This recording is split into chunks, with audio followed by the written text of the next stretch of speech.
Hey viewers, George here to do another George Talks About First Impressions video, wherever the hell I call these things. I know, I say that all the time. So,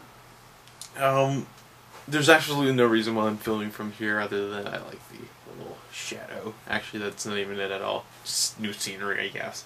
Okay, so, I have been playing this game that recently just came out on the marketplaces of, things. I don't know. It's on PSN, it's on Xbox, it might be on the PC. I don't know. It's called, let's see, Hell Yeah, Wrath of the Dead Bunny. And this game is brought to us by Sega and some other company. I don't know.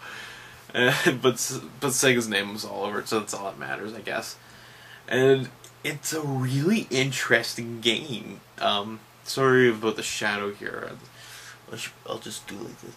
It's a really interesting game, because I really don't know why it's interesting. You just play it and it's like, wow, this game just feels so freaking different. To start off with, it's a side-scrolling platformer, but the main goal of it is you're trying to kill 100 monsters. There are these monsters that are like the main monsters, and you're trying to kill 100 of them. And there's a couple of them that are like bigger boss monsters, and then there are some that are like minor monsters that you have to also defeat. And once you defeat enough of them, you'll open up a door that will open up more areas for you to go to, where there will be more monsters for you to defeat. Each monster you have to defeat differently. So some of them, like, you have to use this chainsaw wheel that you're constantly moving in throughout the course of the game.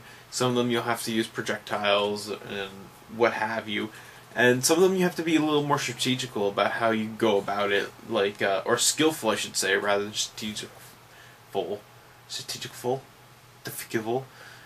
You have to be more skillful about how you go about doing it. Things like, you know, timing your jumps, finding good places to stay and camp or fire and whatnot, and it actually provides a little bit of a challenge, and it's actually a whole lot of fun.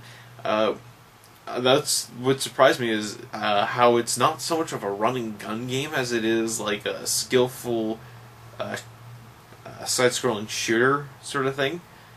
It's hard to really describe in words what kind of game it is. I mean, it's a mature game because blood sprays all over the place just because they can, sort of like a Kill Bill thing. Like, there's not enough gallons being thrown at the screen. Each time you kill a boss, you have to do like this little mini game, whether it requires you to time your button presses, quick time, or doing things like holding the A button down or for a little while, or a red light, green light sort of thing. And when you complete that mini game after you've taken out some of the life of the boss or whatever, you'll activate this animation that corresponds with the little minigame you're playing, where you see the boss enemy or whatever be defeated.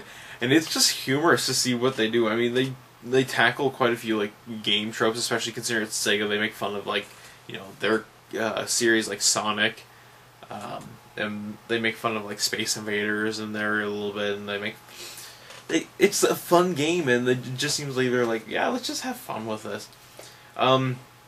In the game, you play as this dead rabbit called Prince, and you're essentially trying to defeat these 100 monsters that had viewed your leaked photos of Prince hanging out with his rubber duckies, because he likes rubber duckies. But apparently, since he is the king of hell, he's not allowed to like rubber duckies. So he's going around killing the 100 people who have viewed these pictures. And that's basically the game. And you go around, you kill things, you'll collect some money, you can buy some accessories just to pimp yourself out. You'll buy some extra weapons and whatnot. And the boss monsters that you defeat, whether they be the big ones or the minor ones, they get taken to this island where you can actually manage them to do certain things, so that you can get more rewards that affect the main game. Things like new items you can buy in the shop, more health, more money, or whatever. And it's actually really cool, and it's actually a lot of fun just playing this game. I can't stress that enough, it's a fun game. I don't know what it is. I'm playing a lot of fun games lately, and that's cool. we'll keep the streak going. It's interesting, and when I had saw it on Sega's website, because I frequently go to Sega's website because I love that company. I don't care what people say. Sega, freaking amazing company. I've stuck by them since I played like Sonic way back when, and I saw this and I'm like, wow, this looks like a really interesting game. It's a new IP and everything, and a lot of people are always complaining that there's not enough new IPs out there, but then again, when new IPs come out, they never really play them.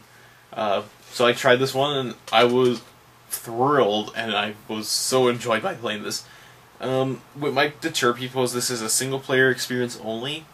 There's no multiplayer whatsoever in this game, and but it's a huge game. I mean, like, I've played probably a couple hours of this game, and I've only defeated about 12 monsters, and that includes like one boss. So that speaks for how much depth there is to it. So I can see people plow through this game really easily if they know what you're doing and whatnot. And overall, though, I mean, it's just a really enjoyable game. I can't stress that enough. If you're looking for a good game, this one only costs like 800 points on Xbox, which I think is like $10 or something like that. But if you're looking for a fun game, definitely check out Hell Yeah, Wrath of the Dead Bunny. It's fun. That's literally all I can say. Like, you can try the trial and you can determine for yourself. But I mean, it's a different game. It's interesting what they do. I mean, they take this standard thing, platforming, shooter platformer, shoot platformers, and they just go with it. And everything's actually hand drawn, if I'm not mistaken. We're starting to live in an era where more games are starting to become more hand drawn. It started out with Rayman Origins, which was a good game.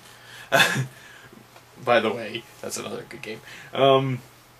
Yeah, it's all hand drawn and it just looks fucking beautiful too. I don't really comment on graphics and whatnot because I don't really give a shit about graphics. Gameplay's where I mostly lie. But wow, I love when games are hand drawn because it just adds that touch of intrigue to it, which I like. I like when things look good, but not in a realistic way, more in like the artistic way. So yeah, check that game out. Until next time, keep on gaming. Whoosh.